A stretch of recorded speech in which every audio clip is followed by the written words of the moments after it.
Hola, en el vídeo anterior hemos visto una explicación intuitiva de cómo funciona el convertidor reductor. Básicamente nos permitió obtener la expresión de la tensión de salida en función de la tensión de entrada y el ciclo de trabajo. Sin embargo, sería interesante también tener un método general que pudiésemos aplicar a más convertidores para obtener la expresión de la tensión de salida. En este vídeo vamos a ver o introducir ese método general y vamos a aplicarlo al convertidor reductor para ver si llegamos al mismo resultado. Para aplicar el método tenemos que tener en cuenta una serie de consideraciones. La primera es que vamos a asumir que todos los componentes son ideales y por tanto no vamos a tener elementos parásitos ni en bobinas, ni en condensadores, ni en transformadores, ni en diodos, ni en transistores. Por tanto, la potencia que van a disipar esos componentes va a ser cero. La segunda consideración es que estamos en régimen permanente. ¿Qué implica eso? Cuando arrancamos un convertidor continua a continua, las capacidades y los condensadores están totalmente descargados. Eso quiere decir que las tensiones en los condensadores son 0 voltios y las corrientes por las inductancias son 0 amperios. A medida que se suceden los periodos de conmutación desde el arranque, esos valores de tensiones y corrientes van a ir evolucionando y tendiendo a un nuevo valor de equilibrio. Eso es lo que se conoce, esa situación de equilibrio es lo que se conoce como régimen permanente. Por ejemplo, la tensión en un condensador podría ser algo como lo que tenemos en la imagen. Inicialmente, cuando arrancamos el convertidor en T igual a 0, la tensión es de 0 voltios. Después tenemos un cierto transitorio donde podemos observar ciertas oscilaciones y finalmente todo se equilibra en torno a un valor. De esta forma, a partir de este umbral, podríamos considerar que estamos en régimen permanente desde ese instante hacia la derecha. Como vemos la escala de tiempos y vemos el pequeño intervalo de tiempo que es un periodo de conmutación en comparación al eje de tiempos, vemos que el arranque de un convertidor va a requerir varios periodos de conmutación. Bien, lo que tenemos que tener en cuenta o lo que tenemos que tener claro es que el método que vamos a ver nos permite estudiar cómo es el convertidor en régimen permanente, es decir, en esta zona de aquí. Así que a partir de aquí, en las gráficas que vamos a ir viendo, cuando veamos en la gráfica t igual a 0, no quiere decir que el convertidor se arranque en t igual a 0. Quiere decir que nosotros consideramos t igual a 0 aquí, aquí, aquí o aquí. Por dar una definición un poco más formal de qué es el régimen permanente, sería algo así como el estado en el que está el convertidor, en el cual las tensiones y las corrientes ya han alcanzado una situación de equilibrio y son constantes o bien periódicas. ¿Qué implica estar en régimen permanente? Va a implicar o va a tener dos consecuencias que se van a traducir en dos principios que vamos a aplicar. El primero tiene que ver con la tensión en un condensador. Básicamente, si esa tensión es constante o periódica, podemos decir que la tensión al final del periodo es igual a la tensión al inicio del mismo. Es decir, en esta gráfica, que ya está en régimen permanente, podríamos decir que esta tensión y esta, en régimen permanente, son iguales. Vamos a aplicar la ecuación general de la tensión en un condensador y después vamos a imponer esa condición a ver en qué se traduce. La ecuación general de la tensión en un condensador aplicada en este caso implicaría que la tensión al final del periodo se puede expresar como la tensión al principio más 1 partido de la capacidad integral entre 0 y T-switch, es decir, en un periodo, de la corriente por el condensador. Si imponemos la condición de que al final y al principio es el mismo valor, este término y este se igualan y por tanto el último término tiene que ser 0. Por tanto, la conclusión a la que llegamos es que si estamos en régimen permanente, el valor medio de la corriente por un condensador tiene que ser 0. Esto es lo que se conoce como balance de carga de un condensador. La segunda consecuencia de estar en régimen permanente tiene que ver con la corriente por una bobina. La corriente por una bobina en general pues es también algo periódico, como observamos en la imagen, cuando estamos en régimen permanente, y se va a cumplir que al final del periodo va a tener el mismo valor que al principio. Es decir, este valor y este tienen que ser iguales. Vamos a tener en cuenta la ecuación general de la corriente por una bobina. Y así podríamos decir que la corriente al final del periodo es igual a la corriente al principio más 1 partido de la inductancia integral de la tensión en esa bobina evaluada a lo largo de un periodo. Si imponemos la condición de arriba, este término y este tienen que ser iguales. Por tanto, podemos concluir que el valor medio de la tensión en una bobina, si estamos en régimen permanente, tiene que ser 0. Esta conclusión es muy importante. De hecho, este principio se conoce como balance voltios por segundo de una bobina. Y vamos a aplicarlo hoy para obtener la expresión de la tensión de salida. Bien, otra consideración a tener en cuenta si queremos aplicar el método es que vamos a considerar que las capacidades de los condensadores de nuestro convertidor son muy grandes. En general, las tensiones en los condensadores de un convertidor continua a continua tienen el aspecto que vemos en la imagen. Digamos que fluctúan en torno a un valor medio,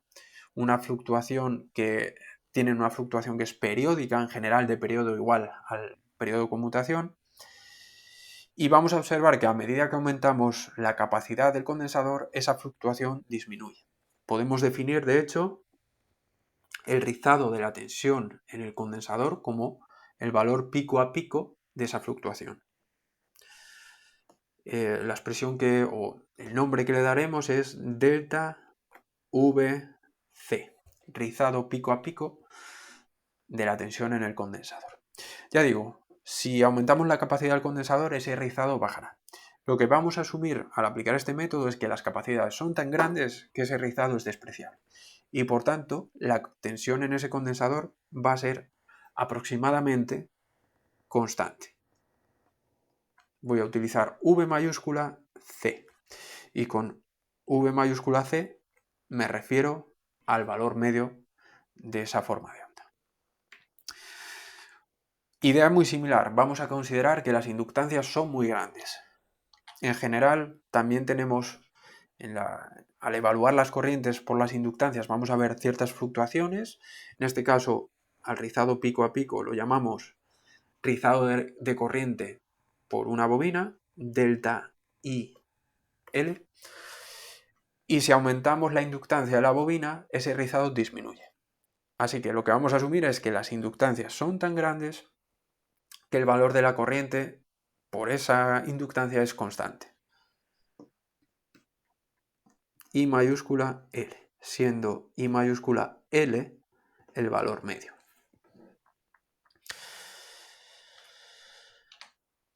Bien, con todas estas ideas en mente o todas estas consideraciones, ya sabemos bajo qué condiciones el método que vamos a ver es válido. Lo que vamos a ver ahora es el método y vamos a aplicarlo al convertidor reductor para obtener la expresión de la tensión de salida. El método en sí es muy sencillo. Tiene 2 pasos. En el primer paso evaluamos la forma de onda de tensión en las bobinas y en el segundo paso aplicamos el balance voltios segundo, que nos dice que la integral de la tensión en la bobina evaluada en un periodo tiene que ser 0. Bien, vamos a verlo. Paso 1, evaluamos la forma de onda de tensión en la bobina. Tenemos a la izquierda el circuito y a la derecha la señal de control del interruptor principal SA. Como vemos, pues es una señal de control periódica, de periodo igual al periodo de conmutación. Mantenemos el interruptor encendido durante D por T switch y D es lo que conocemos como ciclo de trabajo. Vamos a evaluar esta forma de onda de tensión y para ello vamos a distinguir los 2 estados que observamos en la forma de onda y que se van a traducir en 2 posibles estados del circuito. El primer estado va a abarcar este intervalo, vamos a llamarlo estado 1 y va a ser desde 0 hasta D por T switch, y el segundo estado va a abarcar el intervalo que va desde D por T switch hasta T switch, sería el estado 2. Empecemos con el estado 1. ¿Qué ocurre en el estado 1? Sabemos que va desde 0 hasta D por T switch. Y sabemos que en este intervalo, encendemos el interruptor SA. Así que aquí tendremos un cortocircuito. ¿Qué ocurre? Cuando encendemos el interruptor SA, la tensión que nos aparece aquí es la tensión de entrada. Por tanto, el diodo SB está polarizado inversamente, no conduce. Así que podemos poner aquí un circuito abierto. Ahora lo que voy a hacer es aplicar la ley de tensiones de Kirchhoff. Y en concreto voy a seguir esta malla de aquí, porque ya conozco los valores de las tensiones. Vamos a seguir este camino con el sentido que he indicado. Si hacemos eso, podemos decir que VL es más la tensión de entrada menos la tensión de salida. Hay que tener en cuenta que eso es un valor constante. La tensión de entrada es constante y la tensión de salida es constante también. Bien, teniendo esto en cuenta, vamos a pasar ya al estado 2. ¿Qué ocurre en el estado 2? En el estado 2 estamos evaluando este intervalo, desde D por T switch hasta el final del periodo.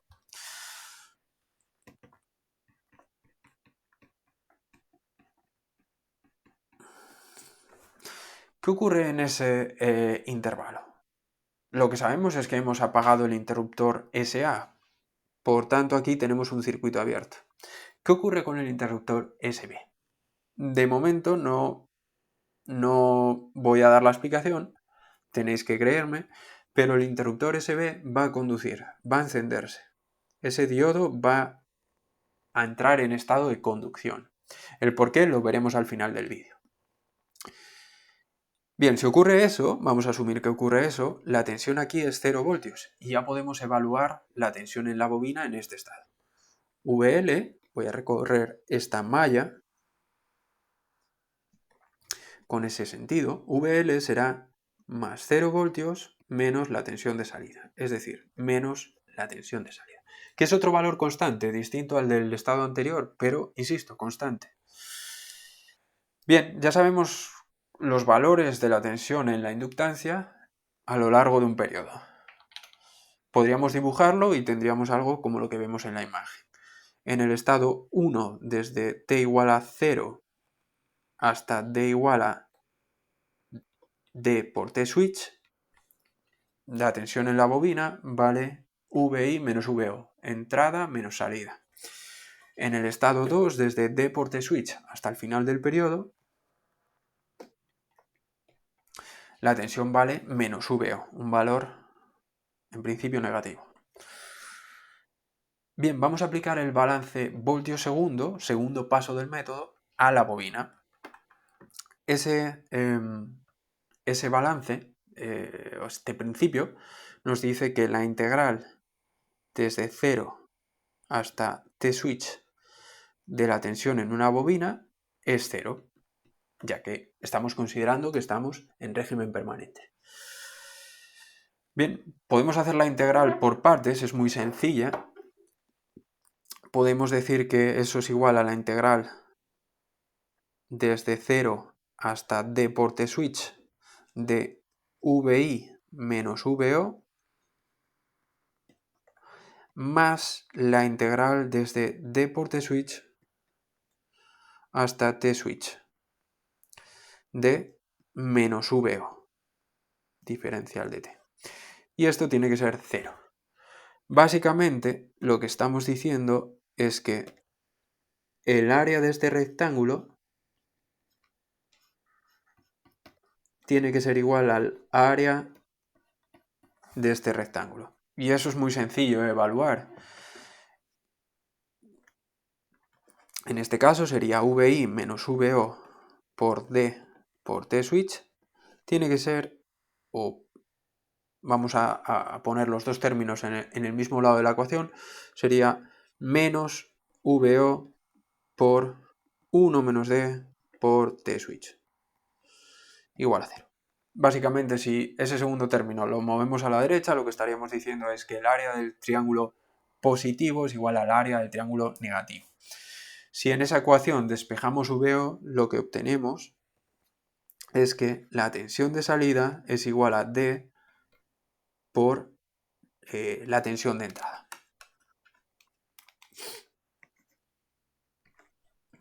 Y es la misma expresión que ya habíamos obtenido con la explicación intuitiva. Ahora la hemos obtenido con un método general que vamos a poder aplicar a otros convertidores. Bien, antes de acabar, vamos a resolver la pregunta que teníamos pendiente. ¿Por qué se enciende el diodo cuando apagamos el transistor? Para ello, lo primero que vamos a hacer es centrarnos en este nodo de aquí. Vamos a aplicar la ley de corrientes de Kirchhoff. Vamos a considerar esta corriente como la corriente por la inductancia, esta corriente como la corriente de salida y esta corriente la corriente por el condensador. De esta forma podemos decir que la corriente por la inductancia es la corriente de salida más la corriente por el condensador. La corriente de salida pues es la corriente que va por la resistencia, por la carga. VO partido de R, si aplicamos la ley de Ohm. VO es constante, R es constante, así que eso va a ser un valor constante que voy a llamar I mayúscula O. Por otra parte, hemos dicho que las inductancias de mi circuito son muy grandes, así que la corriente por la inductancia L va a ser un cierto valor, pero va a ser constante, I mayúscula L. Vamos a aplicar todo eso a la primera ecuación y diríamos que I sub L es igual a IO más IC. ¿Qué ocurre con la corriente por el condensador? Si estamos en régimen permanente, su valor medio es 0. Por tanto, si voy a cambiar de color, si este valor es constante, este valor es constante y este valor no tiene valor medio, no queda otra que IC en este modelo que estamos mostrando en este vídeo, IC tiene que ser 0. Bien, así que básicamente lo que estamos asumiendo es que la corriente por la inductancia es aproximadamente constante y como resultado de despreciar los rizados de corriente, esa corriente es igual a la corriente de salida. Bien, en resumen, para lo que nos interesa, por esa inductancia existe una cierta corriente que es constante y positiva. Eso implica que, según lo tenemos dibujado, va a circular de izquierda a derecha.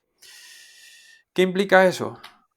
Vamos a la transición del estado 1 al 2. En la transición del estado 1 al 2 lo que hacemos es abrir este interruptor. Antes de eso, la corriente por la bobina estaba circulando por el transistor. Cuando llegamos al estado 2, abrimos el transistor y acabamos de deducir que esa corriente es constante. Así que si le quitamos el camino del transistor, tiene que aparecer una alternativa. ¿Cuál es la alternativa? El diodo. Una vez que abrimos el transistor, la bobina va a obligar a que el diodo se active, ya que necesita un camino de forma que aseguremos que la corriente es constante. Así que esa es la explicación de por qué el diodo se activa solo cuando abrimos el transistor. Bien, con esto llegaríamos al final del vídeo. Hemos cumplido el objetivo, que era ver un método general que me permita analizar cualquier convertidor. En este caso lo hemos aplicado al convertidor reductor y hemos obtenido la tensión de salida, pero en próximos vídeos lo aplicaremos a otras topologías, a otros convertidores continuo. En cualquier caso, si solo hablamos del convertidor reductor, todavía nos quedan pendientes cosas. Hemos despreciado los rizados de corrientes en las bobinas y hemos despreciado los rizados de tensiones en los condensadores. Vamos a ver hasta qué punto podemos asumir esas simplificaciones y cómo controlamos los valores de esos rizados. Además de que todavía nos quedan pendientes cuestiones como cómo me afectan los elementos parásitos de los componentes. Todo eso van a ser cuestiones que abordemos en distintos vídeos que seguirán a este. Así que sin más, gracias por ver este vídeo y nos vemos en próximos vídeos. Un saludo.